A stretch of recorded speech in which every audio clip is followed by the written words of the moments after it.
अब exactly same process को आज वाली क्लास में कंटिन्यू करते हैं। अब देखो, अब हमने कर लिया इंडेफिनिट, कुछ नहीं बचा करने का। छोटा सा लास्ट पॉइंट बचा है जो कि अगले 5, 7, 10 मिनट्स में खत्म हो जाएगा। तो उस पर जाने से पहले एक क्वेश्चन करते हैं। पर आज वाली क्लास का जो मेन मोटिव रखना, वो सोचना कि अब हम रिविजन कर रहे हैं, मिक्स क्वेश्चंस करेंगे डील।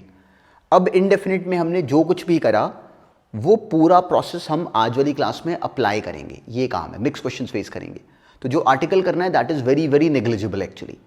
तो मेन फोकस क्या रखना कि जो मर्जी क्वेश्चन आए मेरे सामने, मेरे से सॉल्व होना चाहिए, ये काम है। तो करो, अपने आप करो, बिल्कुल ना भागना। जो भी क्वेश्चन आता है उसको तोड़ने की करो, क्योंकि एग्जाम में यही जाके फेस करने वाले हो कि कोई भी नया क्वेश्चन आए मेरे से होना चाहिए अपने आप। तो वो स्किल कैसे आएगा? अपने आप फाइट करके। तो वो प्रोसेस पे अपने आप को घिसने की करो। मेरे क्वेश्चंस करने से कुछ नहीं होगा, खुद से होना चाहिए। The interesting part is this कि I would do the same question through the processes which we have already done. तो इस बात को पकड़ो कि मैं जो क्वेश्चन को सेम प्रोसेस से अगर करूंगा तो you have to do that question through the same processes जो कि हम कर चुके हैं। तो अब ये काम रखो आज वाली क्लास का। जो आर्टिकल करना है दैट इज वेरी सिंपल, वो कर लेंगे अभी आज बीच में ही। चलो पहले ये क्वेश्चन अपने आप अटेम्प्ट करो। बिल्कुल सिंपल क्वेश्चन से करा अभी शुरू। हमें टर्म गिवन थी 2 cos x अपॉन ये। देखते ही क्लिक करना चाहिए था, तो परफेक्शन है कि sin x को डालो t। बोर्ड में आया मतलब बिल्कुल सिंपल क्वेश्चन होगा, कोई ट्रिक नहीं। हमने डायरेक्टली क्या करा, put sin x is equal to t। जैसे ही डाला cos x dx हो गया dt। स्कूल के एग्जाम में लिखोगे, याद रखना, cos x dx हो गया dt। हमारे पास टर्म क्या बन गई, 2 dt upon 1 minus T into 1 plus T square. अब ये पढ़ते ही हमें समझ में आता है कि ये स्ट्रेट फॉरवर्ड इसको ब्रेक करेंगे पार्शियल फ्रैक्शन से। किसको? इस टर्म को।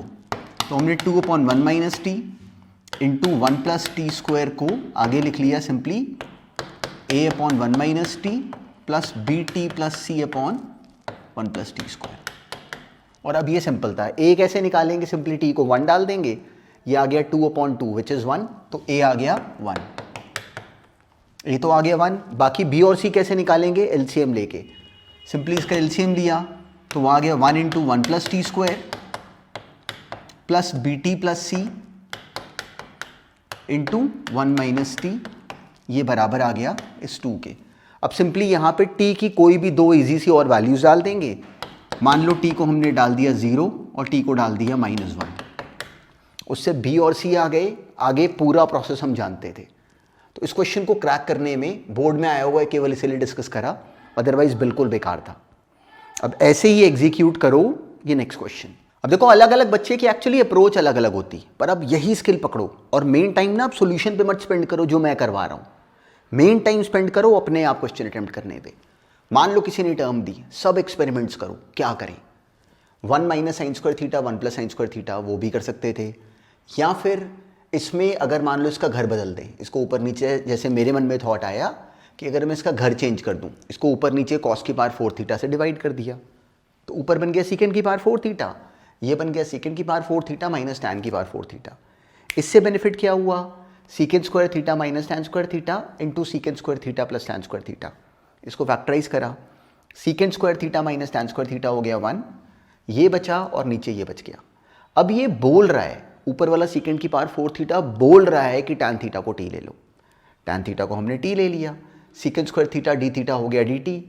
एक सीकेंड स्क्वायर थीटा बचा विच is 1 plus T square. Secant square theta जो नीचे बचा this is 1 plus T square plus अलग से टी स्क्वायर, तो ये बन गया 2t स्क्वायर प्लस 1। ये बन गया क्वेश्चन। अब ये हो गया कैसे? इसको 2 से मल्टीप्लाई करो और 2 से कर दो डिवाइड, तो ये बन गया 2t स्क्वायर प्लस 1 प्लस 1। ये हो गया half of integration of 2t square plus 1, 2t square plus 1 cancel होके 1 plus simply 1 upon 2t square plus 1, उसका 1 कॉमन ले लो, आ गया t स्क्वायर प्लस 1/2 dt। ये बच गया क्वेश्चन अपने पास और हमें विजिबल है कि ये सॉल्व हो गया एक्चुअली। dt चलो बाहर लिख लेते हैं, ये बचा अपना क्वेश्चन। अब 1 का इंटीग्रेशन क्या है? t, ये क्या है? Half of t square plus a square, जो कि 1 upon X square plus A square है। उसका फॉर्मूला हमें याद होता है 1 upon A tan inverse of x upon A. तो ये क्वेश्चन कंप्लीटेड, t की वैल्यू डाल दो। ऐसे करा परफेक्टली ओके। इसी क्वेश्चन में किसी और बच्चे के मन में मान लो ये थॉट आया, तो हमें आने चाहिए अब ये थॉट्स कि इसको लिख लें 1 minus sine square theta into 1 plus sine square theta, और उसके बाद सोचो कि साइन स्क्वायर थीटा का नाम रख लें y, बिना इंटीग्रेशन को बताए, तो ये 1/1 माइनस वाई इंटू 1+y बना हुआ है। और इसको आगे हम तोड़ लें पार्शियल फ्रैक्शन से, दो अलग अलग में ब्रेक करें, फिर बाद में उसका घर बदलें, सीकेंड कॉस में टैन में कन्वर्ट करें। वो शुरू में ही करा तो तेज हो गया। अगर ये थॉट ऐसे भी आया तो है वो भी करेक्ट। इसके जो दो पार्ट्स बनते उन दोनों को हम कॉस स्क्वायर थीटा से डिवाइड करके सीकेंड टैन में कन्वर्ट करते, तब भी हो जाता, पर सेम सेंस है एक्चुअली। अब नेक्स्ट करो। अब देखो, अब आज वाली क्लास में हम क्या कर रहे हैं कि पूरे सिलेबस को कंपाइल कर रहे हैं। कोई भी क्वेश्चन आए वो अब हमसे होना चाहिए सॉल्व, तो इसलिए भागो मत इस प्रोसेस से, यही काम है। अब इस क्वेश्चन में हमें पहले दिन से क्या सिखाया गया है कि टर्म को हमने सिंप्लीफाई करने की सोचनी होती है। हमने देखना होता है कि उसको किस तरीके से हैंडल करें कि वो क्वेश्चन पहले से इजी फॉर्मेट में हो जाए। ये टर्म हमारे सामने आई, हमें इसका सिर पैर नहीं समझ में आ रहा, तो हमने देखा ये 1 + x⁴ 4/3 है और बाहर x⁴ 1/3 है। तो क्या ये हमें हिंट लगता है कि अगर इसको t ले लिया जाए तो इसका डेरिवेटिव क्या बनता? वो बनता 4/3 x⁴ 1/3 dx। x⁴ 1/3 dx है, मतलब इसको t लेके ये टर्म वैनिश हो जाएगी, इसलिए इसको t लेने का बेनिफिट था। इनफैक्ट t लेने की बजाय अगर इसको t⁴ ले लें तो ये टर्म भी सिंपल बन जाती। तो इस रीज़न से ऐसा लिया। बुक्स में गड़बड़ क्या होती है कि जब हम ऐसे के लिखे हुए देखते हैं तो हमारा अपने आप दिमाग नहीं चलता, वो चलाओ। नया क्वेश्चन आता है उसको ब्रेक करो कि क्या सोचा एग्जामिनर ने, क्या सोचा इस बुक के ऑथर ने जिससे कि ये स्टेप क्लिक करा। तो वो स्टेप अपने आप सोचना, ये काम है। ये हमने टर्म ली, ये बन गया 4/3 x⁴ 1/3 dx, ये बराबर आ गया 7 टाइम्स t⁴ dt के। ये बन गए मेरे टर्म। अब नाउ दिस गिव्स अस कि x⁴ 1/3 dx is actually 321/4 t⁴ dt। तो ये टर्म वैनिश हो गई। क्या बन गया? 21/4, उसको बाहर लिख लेते हैं, t⁴ और ये क्या है? t⁴ 1/7 which is t। तो बन गया t⁴ dt, जो कि हो गया सॉल्व। ये बन गया t⁴ 8/8, t की वापस वैल्यू फिल कर दो, t कितना है? इसकी power 1/7 and that is done. तो ये क्वेश्चन कंप्लीटेड। अब नेक्स्ट करो। अब देखो, हर क्वेश्चन हमें अलग तरीके से पुश करेगा, यही सीखना है, यही काम है। सीकेंट x सीकेंट 2x हमें डायरेक्टली कुछ पता नहीं चला, तो हमने पहले इसको सिंप्लीफाई करने का सोचा कि ये है क्या, क्या बताया गया, cos x × cos 2x। तो उसमें मेरे मन में एक थॉट आता है कि मैं उसमें AB फॉर्मूला अप्लाई कर दूं, पर उससे कोई बेनिफिट नहीं हो रहा। तो जो cos 2x है उसको मान लो कि अगर मैं 2 cos स्क्वायर x - 1 अगर लिख दूं, तो ये फिर भी थोड़ा सा जाना पहचाना लगा, ये बनी टर्म। अब मान लो कि अगर मैं जानबूझ के इसको एक cos x से, अब ये अभी भी डायरेक्टली नहीं हो रहा, पर एक थॉट मेरे माइंड में आया कि cos x को t ले लो। cos x को t लेंगे sin x dx dt बनेगा। उतना नीट नहीं बन रहा है क्वेश्चन। वैसे अगर मान लो कि मैं cos x को t लेता हूं तो sin x dx बनता dt, मतलब question would have turned into a complicated one.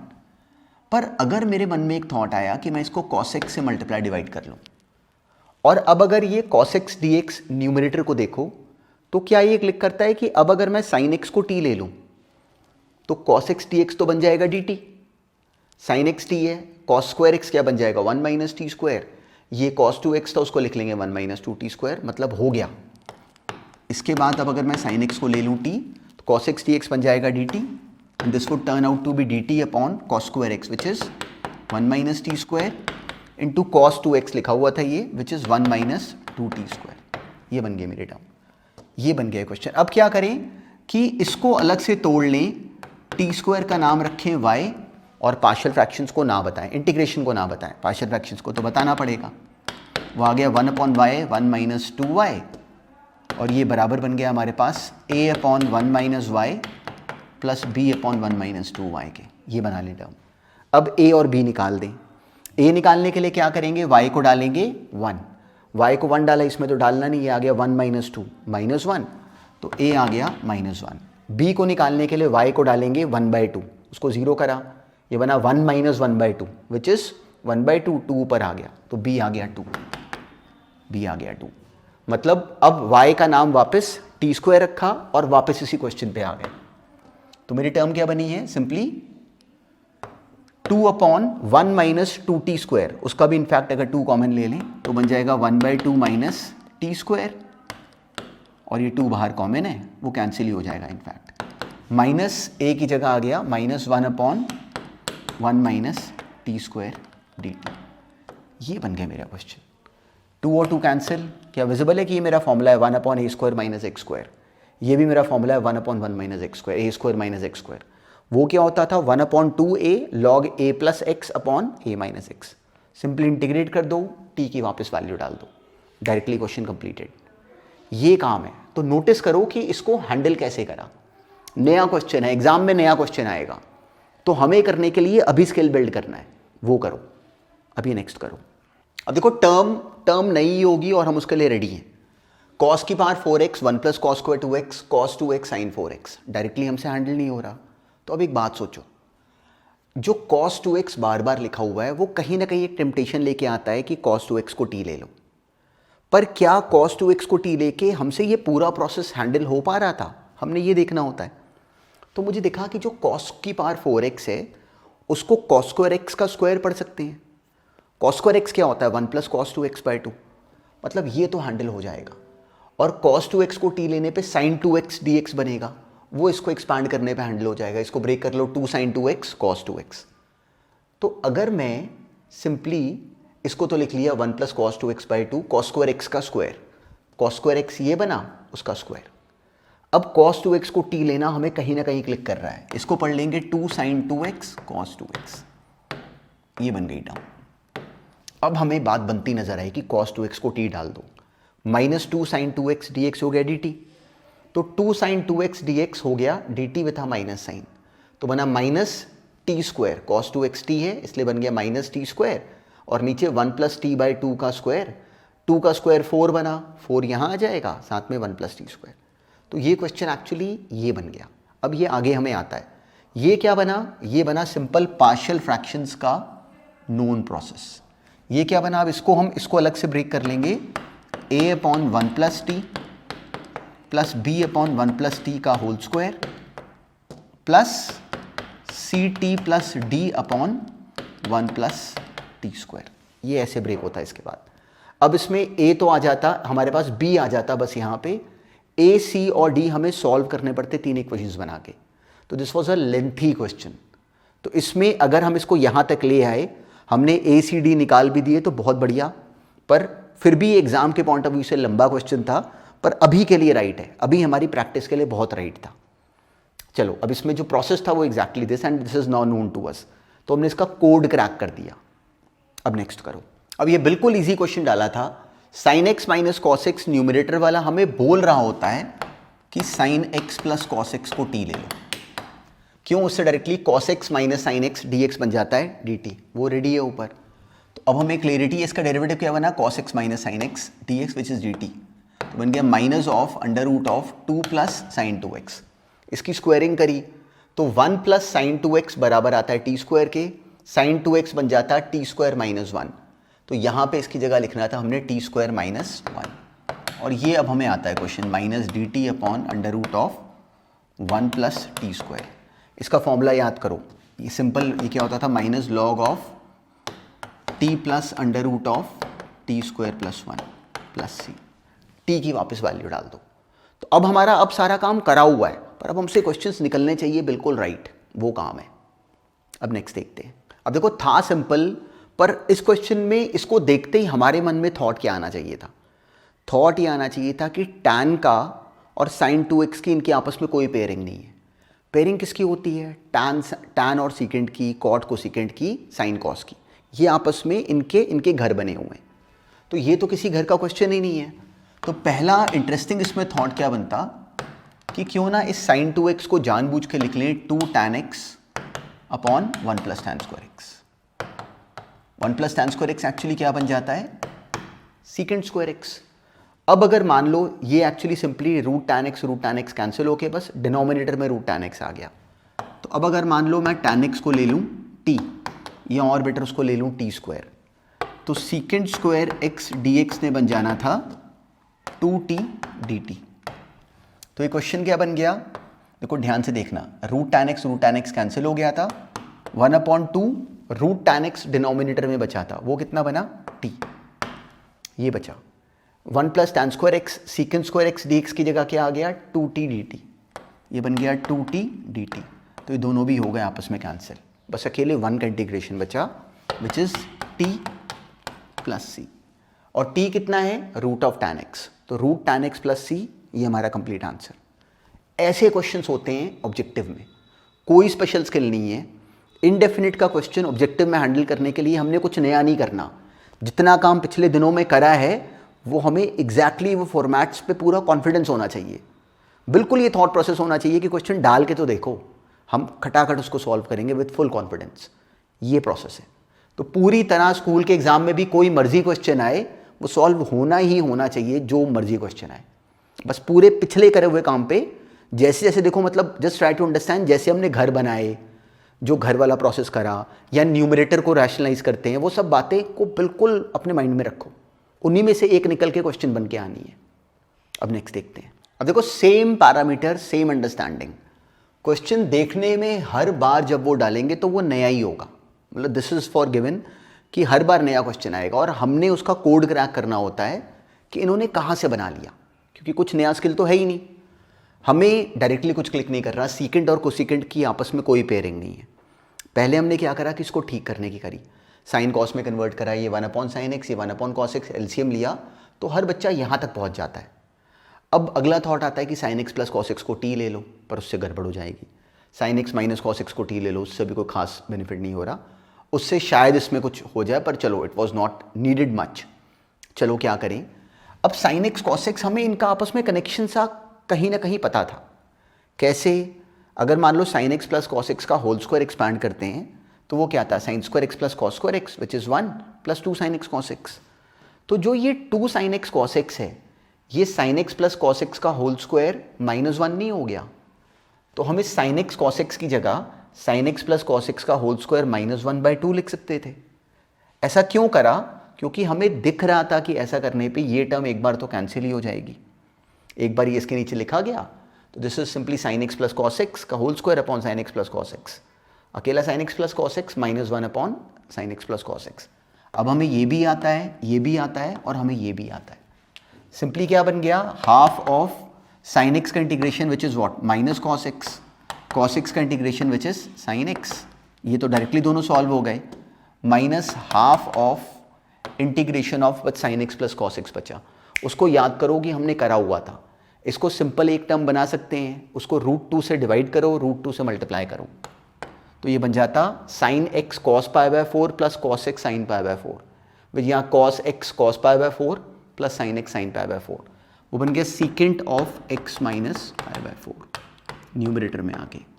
और इसका हमें फॉर्मूला आता है, सीकेंट x का इंटीग्रेशन क्या होता है, log of secant x plus tan x, तो ये simply log of secant x minus π/4 plus tan x minus π/4 plus c, that is it. तो ये पूरा क्वेश्चन डन, देखने में नया पर करने में सिंपल, ऐसे ध्यान में रखना। अब ऐसे ही अब ये जो अब आज वाली क्लास में अब जो नया पॉइंट करना है वो अब करते हैं डिस्कस, ये बस पहले नोटिस करो, फिर इस पे क्वेश्चंस करेंगे थोड़े बहुत, पर ये मेन टास्क नहीं है, मेन टास्क आज के दिन का रिविजन ही है, बस ये नोटिस करो पहले। जो अब करना है पॉइंट वो कोई बहुत स्पेशल पॉइंट नहीं है, बस हमें पता होना चाहिए, रेयर केस में काम आता है। देखो हम लोग कर चुके हैं इंडेफिनिट, जो अब पॉइंट करना है वो रेयर केस में कभी क्वेश्चंस के बीच में आ जाए तो अप्लाई कर देना, पर अदरवाइज कोई बहुत काम की बात नहीं है। तो अब जो फॉर्मेट है उसको नोटिस करो, कभी अगर ये सिचुएशन आए dx upon L1 root L2 या फिर dx upon Q1 root L2, इन दोनों को पहले नोटिस करो, फिर थर्ड पे चलेंगे। इसमें L1 और L2 दोनों सिग्निफाई करते हैं, L1 और L2 दोनों हैं लीनियर एक्सप्रेशंस। किस तरह की एक्सप्रेशंस हैं, लीनियर एक्सप्रेशंस किस तरह की हुई, simply of the form ax plus b, कुछ भी होती है 2x plus 3, 5x plus 7, 9x minus 2। अगर ये दोनों कभी लीनियर एक्सप्रेशंस हों और इसमें Q1 और Q2 क्या सिग्निफाई करते हैं, बिल्कुल ऐसे ही Q1 और Q2 सिग्निफाई कर रहे हैं quadratic expressions, quadratic simple quadratic terms हैं, क्वाड्रेटिक एक्सप्रेशंस। तो अगर कभी ये सिचुएशन आए L1 रूट L2 मतलब रूट के अंदर नोटिस करो लीनियर है, या फिर Q1 रूट लीनियर हो, तो इन केसेस में सिंपली L2 को टी स्क्वायर डालने पे आगे जो फॉर्म बनता है वो हमें आता है। जो कभी अगर ये वाला फॉर्मेट आए तो इसमें L2 को टी स्क्वायर डाले जाने पे हमारी एंट्री राइट हो जाती है, जो कि अगर मैं ना भी बताता तो बाय डिफ़ॉल्ट हम ऐसे ही करते। पर चलो एक बार हमें फॉर्मली ये बात सुनी होनी चाहिए। एंड देखो हमने इतने दिन से इतना ज़्यादा काम करें इंडेफिनिट में, तो आई एम डायरेक्टली सेइंग कि ये कोई बहुत ज़्यादा काम आने वाली बात नहीं है, क्वेश्चंस में बहुत नहीं काम आती, पर हमें पता होनी चाहिए। कभी रेयर केस में आ जाए तो हमें अटैक करने की स्ट्रैटेजी हमें ध्यान में रखनी है। तो मैं ये दो बातें ध्यान में हैं। ऐसे ही कभी अगर मान लो लीनियर बाहर हो, रूट क्वाड्रेटिक अंदर हो, तो उस केस में L1 को डाल देते हैं 1/t। देखो अगर लीनियर अंदर है रूट के अंदर तो L2 को डायरेक्टली टी स्क्वायर, लेकिन अगर L1 रूट Q2 है तो L1 को डालते हैं 1/t। फिर उसके बाद उसकी हैंडलिंग स्मूथ हो जाती है, हमारी कोई पुरानी फॉर्म बन जाती है। That is it. अब बस ये फोर्थ सिचुएशन भी है सिंपल सी, वो भी बहुत ईजी है, पर उसकी अटैकिंग भी हमें आनी चाहिए। कभी Q1 रूट Q2, देखो ये वाले Q1 Q2 से देखो ये डिफरेंट है। ये कैसे के क्वाड्रेटिक हैं? प्योर क्वाड्रेटिक, विच मीन्स कि इसमें x वाली टर्म नहीं है।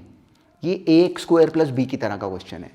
मान लो यहाँ पे लिखा होता है x1 स्क्वायर प्लस 3, यहाँ लिखा होता है x square plus 1, x square plus 3 और ये x स्क्वायर प्लस 1, तो ये दोनों प्योर क्वाड्रेटिक्स हैं। इस केस में हमने क्या करना है? Put x is equal to 1/t। देखो यहाँ पे पूरी लीनियर टर्म को 1/t डालना है, इस केस में x को 1/t डालना है। वो करने के बाद एक बार और सब्स्टिट्यूशन करनी पड़ती है, फिर वो हैंडल हो जाता है। मेन काम की बात क्या है कि हमें बस ये एक बार पता होने चाहिए थे। दिस इज नथिंग स्पेशल, कोई स्पेशल बात नहीं करी हमने, पर हमें बस ये एक बार पता होने चाहिए थे। तो अपनी कॉपी में इनको नोट करो, अपनी कॉपी में नोट करो। क्वेश्चंस के बीच में जब ये अप्लाई होंगे तब हम लोग साथ में इनको अटैक कर पाएंगे, पर this is not something very special. पर इनको कॉपी में नोट करो। हमें पता होना चाहिए कि हमें ये डायरेक्टली हैंडल करने के लिए हम लोग इस पर टाइम नहीं बहुत लगाएंगे, और बहुत टाइम लगाने वाली कहानी ये है भी नहीं, पर हमें ये पता होने चाहिए। तो अभी क्वेश्चंस के बीच में आज भी ये बीच में अप्लाई होती जाएगी बात, तो तब उसको साथ में हम हैंडल कर लेंगे। अभी ये क्वेश्चन करो। अब देखो, अब डायरेक्टली देख के हमें टर्म को अटैक करने में हमें पता नहीं चलता कि इसको तोड़े कैसे। यही काम है कि हमें अपने आप स्ट्रैटेजी बिल्ड करने की समझ आए कि क्वेश्चन को ब्रेक कैसे करें। अब डायरेक्टली देखो, जैसे हम सबके लिए इक्वली नया क्वेश्चन है, पर मेरे मन में ये थॉट आया and just try to read that thought कि अगर मैं इस cos 2x को पढ़ लूँ cos square x minus sin square x, और एक cos स्क्वायर x को बाहर खींच लूँ, तो वो cos x बन के बाहर आएगा। तो ये बन जाएगा cos स्क्वायर x, न्यूमरेटर में जाके ये हो जाएगा secant स्क्वायर x, और यहाँ पे 1 माइनस tan स्क्वायर x बन जाएगा। मतलब हो गया मेरा क्वेश्चन सॉल्व। तो इस क्वेश्चन में जो अंदर जो कहानी थी वो ये कि एक्चुअली इसका घर चेंज कर लो। एक cos x मान लो, इसको मैंने लिखा cos square x minus sin square x, और एक cos स्क्वायर x को बाहर पुल कर लिया, तो वो cos स्क्वायर x बाहर आके ये बन गया 1 माइनस tan स्क्वायर x, और ये क्वेश्चन ये कन्वर्ट हो गया। ये न्यूमरेटर में जाके क्या बन गया? secant square x। अब हम क्या करेंगे? tan x को डाल देंगे t, तो secant square x dx will become dt। Question बन गया dt upon under root of 1 minus T square. ये हमें आता है directly sine inverse of t plus c। ये है अपनी स्पीड जो राइट होनी चाहिए। क्यों? क्योंकि हमने फॉर्मेट्स को हैंडल कर लिया है, कुछ मर्जी दो, हमसे ब्रेक होना चाहिए। अब नेक्स्ट क्वेश्चन भी इसी तरह का है, सोचो उसको भी, अपने आप ब्रेक करो, है सिंपल। अब ये करो। अब देखो, ये 1987 में ये आया था IIT में और पूरी तरह डूएबल था हमसे। अब इसको देखो, अब इसको सोचते कैसे? न्यूमरेटर में रूट cos 2x, डिनोमिनेटर में sin x, हमें डायरेक्टली कुछ क्लिक नहीं कर रहा। cos x को t लेना है, sin x को t लेना, वो एक लॉजिक क्या पता फिट होके वो बन जाता। पर हमें समझ में आया कि डायरेक्टली अगर कुछ क्लिक ना करे तो न्यूमरेटर में आने वाला under root could be a troublemaker. तो अगर मान लो हम न्यूमरेटर से अंडर रूट को हटाएं, मतलब न्यूमरेटर को रैशनलाइज करा, ऊपर आ गया cos 2x, नीचे आ गया root simply root cos 2x, simply rationalize करा। अब क्या करें? तो अब हमें क्लैरिटी है कि जो ये cos 2x है, इसको हम sin x के फॉर्म में कन्वर्ट कर सकते हैं 1 माइनस 2 sin स्क्वायर x। उसका रीज़न सोचो।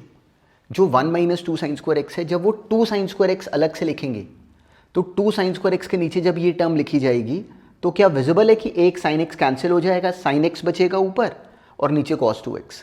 sin x न्यूमरेटर वाला जो बना वो हमें क्लियरली बोल रहा होता है कि cos x को t ले सकते हैं, ये dt हो जाएगा, ये सिंपल बन जाएगा। मतलब ये वाला पार्ट सॉल्व हो सकता है। जो इधर वाला पार्ट बचा वो है 1 upon sine X root cos 2x dx। ये सोचो तो हमने अभी 1 मिनट पहले सॉल्व करा। इस वाले पार्ट में क्यों ना एक काम करें, इसको लिख लें cos square X minus sign square x और साइन स्क्वायर एक्स को बाहर पुल कर लें, तो ये बन जाता सिंपली साइन एक्स, एक बाहर आके simply sine square X, numerator में जाके ये बन गया cosecant square X under root of cot square X minus 1। यहाँ क्या करा, कॉस एक्स को डाला T minus sine X D X हो गया डी टी, यहाँ गया प्लस साइन, इसमें ये बन गया 2t स्क्वायर माइनस 1 जिसका रूट 2 बाहर लिख लिया, तो टी स्क्वायर माइनस 1/2 और हमें दिखता है हमारा क्वेश्चन सॉल्व हो गया। ये सिंपली क्या बन गया, अब सिंपली कॉट एक्स को टी डालो तो ये क्या बन गया, सिंपली कॉट एक्स को इस वाले पार्ट में यू लिख लो, तो minus cosecant square x D x बन जाता डी यू, कॉट एक्स का नाम रख लिया हमने यू, टर्म क्या बन गई under root of U square minus 1 plus root 2 times of D T 1 upon under root of T square minus X square minus A square, उसका फॉर्मूला याद करो, log of X plus under root of X square minus A square, तो हमें directly इसका formula आता है log of T plus under root of T square minus half,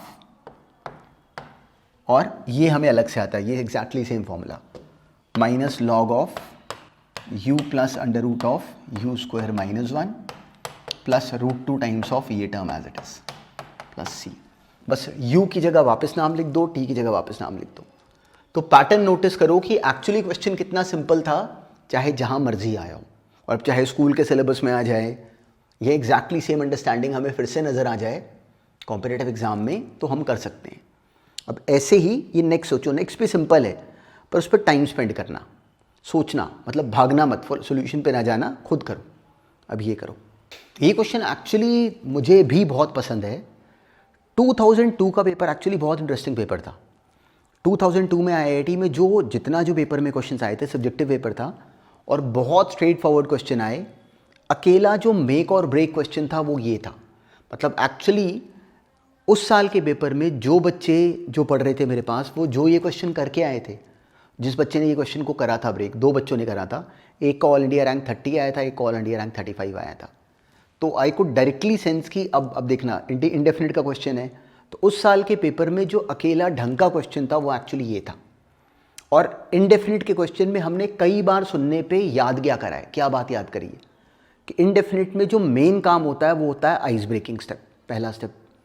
हमें किसी ने ये क्वेश्चन दिया तो एग्ज़ाम में हमने सोचना क्या था। अब देखो, इसको देख के कहीं ना कहीं हम सबके मन में ये थॉट तो आता है कि ये F dash x into F x की पावर एन जैसा फॉर्मेट लग रहा है, F dash x into F x की पावर एन जैसा फॉर्मेट लग रहा है, पर वो बन नहीं रहा। हमने सोचा कि ये एफ एक्स की पावर एन है तो इसका डेरिवेटिव बाहर बनना चाहिए, वो बन नहीं रहा। तो सारी जो गेम थी वो थी क्या, देखो ये क्वेश्चन आईआईटी में सब्जेक्टिव पेपर में आया है and I am telling you उस साल का बाकी पेपर सारा बेकार था। अकेला ढंग का क्वेश्चन ये था, यही गेम सीखनी है कि नया क्वेश्चन आए उसको तोड़ने के लिए अपनी रेगुलर सिलेबस वाली कॉपी को यूज़ कैसे करें, जो हमने जो रेगुलर सिलेबस में जो क्वेश्चंस इतने सारे करे उनको यूटिलाइज कैसे करें। इसको देख के वी कैन क्लियरली सेंस कि ये F dash x into F x की पावर एन जैसा फॉर्मेट लग रहा है, पर बना नहीं हुआ अभी। ऑब्वियसली बनेगा तो है नहीं, डायरेक्टली वो हमें स्ट्रेट फॉरवर्ड थोड़ी देंगे, मैनिपुलेशन हमने करनी है। तो अब क्या करें, तो हमने एक बात नोटिस करी कि अभी देखो इसका डेरिवेटिव अगर करते हैं तो ये 4 टाइम्स एक्स की पावर m 2m माइनस 1 आता है, मतलब, और ये 6 का डेरिवेटिव 0 हो जाता है, तो कहीं से ये कंपेरेबल नहीं है, कोई सेंस नहीं बन रहा। पर एक बात नोटिस करो, और सारी गेम ही एक्चुअली ये थी कि अगर मैं क्या करूं कि ये इस वाली टर्म में से एक एक्स लूं और इस x को इसके अंदर ले जाऊं, तो जब ये x इस ब्रैकेट के अंदर जाता तो क्या हमें समझ में आता है कि वो x की पावर m बन के जाता।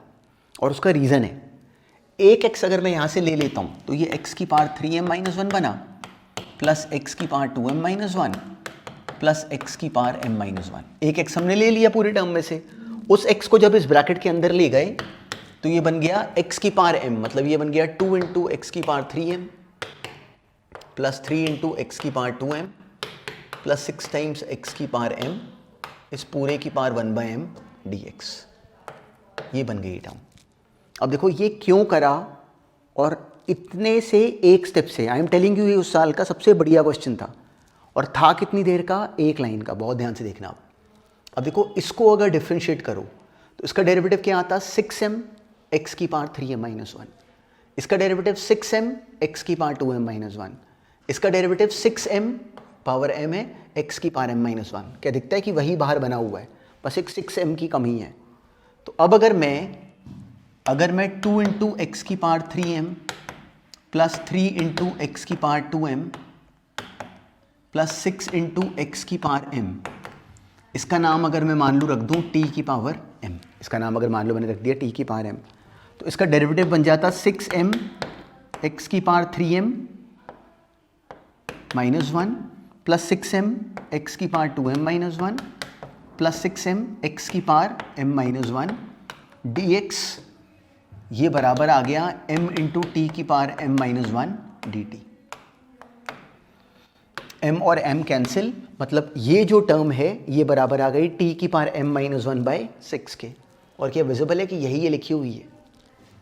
तो ये पूरी टर्म और ये dx ये मिला के बन गए t की power m minus 1 into dt, और ये था t की पावर m की power 1 by m which is again t। तो हमारा सिंपल क्वेश्चन क्या बन गया, 1/6 बाहर t की पावर m dt, जो कि हो गया सॉल्व। इसका इंटीग्रेशन क्या बन गया, सिंपली 1/6 t की power m plus 1 upon m plus 1 plus c। ये इसका आंसर है, बस t की वैल्यू वापस लिख दो। t कितना है, इस पूरे की पावर 1/m। तो ये उस साल का आया, बहुत अच्छा क्वेश्चन था, पर था कितनी देर का, 2 मिनट का। मेन समय जो हमने वहाँ जो मेन टाइम स्पेंड करना था वो कहाँ करना था, सोचने में कि क्या करें जिससे कि इसकी आइस ब्रेक हो पाए। तो नोटिस करो कि सारा टास्क क्या था, सारा टास्क क्या था, ये एक स्टेप, सारा टास्क क्या था, ये एक स्टेप। उसके बाद जो कुछ भी हमने करा वो केवल कंप्लीशन है। मेन काम हमने पहले दिन से क्या सुना है कि हम एंटर कैसे करें, दैट इज द गेम। तो ये उसका बहुत बढ़िया एग्जाम्पल था।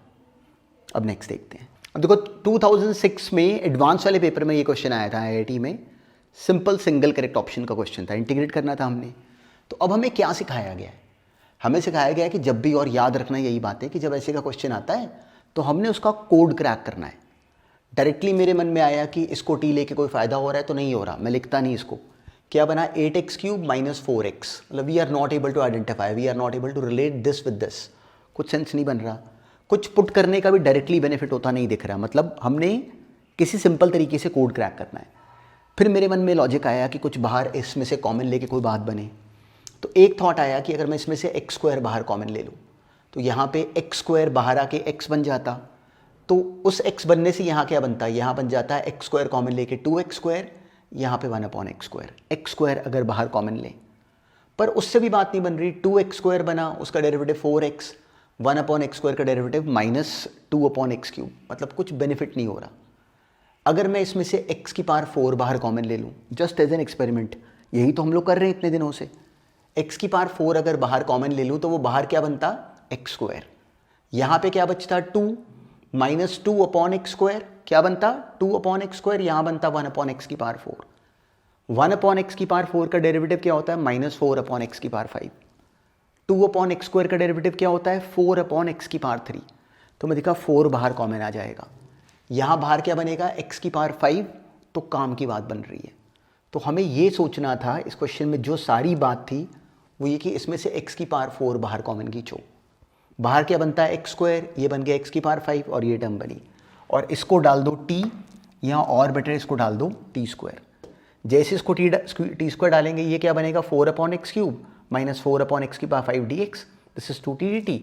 वहाँ से 1 upon x cube minus 1 upon x की पावर 5 बन गया 2t/4 which is t/2 dt।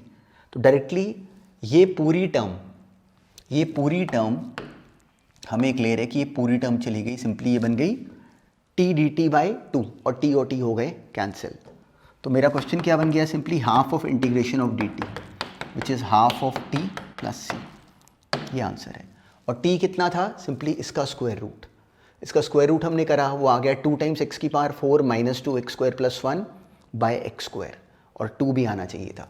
इसलिए जो कन्फ्यूजन थी बिटवीन c और a, उनमें से हमें क्लैरिटी है कि जो हमारा आंसर बना दिस इज c, क्योंकि हमें नीचे 2 भी चाहिए था, वो आया किसमें, c ऑप्शन में, तो उसका आंसर बना c। अब नेक्स्ट देखते हैं।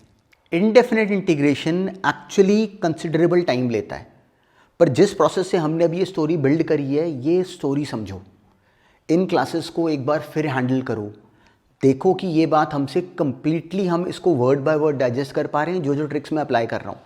क्या क्या सुना? आइस ब्रेकिंग स्टेप, शुरू में टर्म तोड़ते हैं, फिर हमने घर वाली बातें सुनी और बहुत सारे और फैक्टर्स पकड़े। ये एक्चुअली इस टॉपिक में पता है लोग क्यों घबराते हैं? क्योंकि जब हम बुक्स में इन क्वेश्चंस के सॉल्यूशंस देखते हैं तो वहाँ कहीं लिखा नहीं होता है कि एग्जामिनर ने सोचा क्या, और हमें एक्चुअली एग्जामिनर का वो माइंड ही चाहिए। जो उसके बाद लिखा है वो तो यूजलेस है, वो तो हम भी लिख लेंगे बाद में, पर हमें वहाँ पे वो थॉट प्रोसेस नहीं पकड़ में आता। वही काम था। तो पिछले इतने दिनों से जो ये काम करा, अगर वो प्रॉपरली इन क्वेश्चंस को हैंडल कर पा रहे हो तो you would be able to do any question, not only for the school exam but for any competitive exam. ये सोच के चलो। तो स्कूल के सिलेबस का, इनफैक्ट कंपटीशन का भी ये टॉपिक कंप्लीटली डन है, पर ऑब्जेक्टिव इसमें और आगे आते रहेगा। पर स्कूल के सिलेबस के लिए तो ये परफेक्टली डन है। इतनी बातें हमें आ गई, कोई क्वेश्चन गलत नहीं होना चाहिए उसके बाद।